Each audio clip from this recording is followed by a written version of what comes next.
उत्तर प्रदेश के जिला सिद्धार्थनगर का 34वां यौम तासीस कपिलवस्तु में मनाया गया। उत्तर प्रदेश में सिद्धार्थनगर एक ऐसा जिला है जहां गौतम बुद्ध की पैदाइश हुई थी। यौम तासीस के इस मौके पर डुमरियागंज से बीजेपी रुकन पार्लियामेंट जगदम्बिका पाल समेत रुकन असम्बली विनय वर्मा और सैयदा खातून मौजूद थीं। कपिलवस्तु में गौतम बुद्ध के स्तूप पर माला चढ़ाने के बाद वहां मौजूद सैकड़ों अकीदतमंदों को कंबल देकर उन्हें इज्जत बख्शी गई।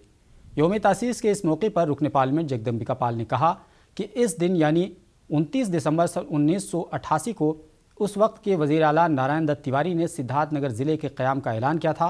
उन्होंने कहा कि आज 34 साल बाद सिद्धार्थनगर में हमाजहत तरक्की हुई है। सिद्धार्थनगर जनपद का 34वां स्थापना दिवस है।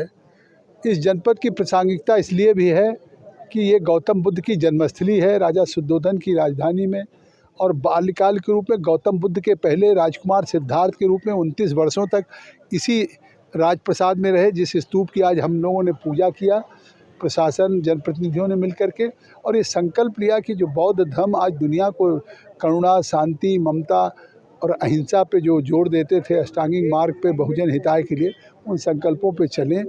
और जिस तरह से आज गौतम बुद्ध के प्रासंगिक हो रहे हैं,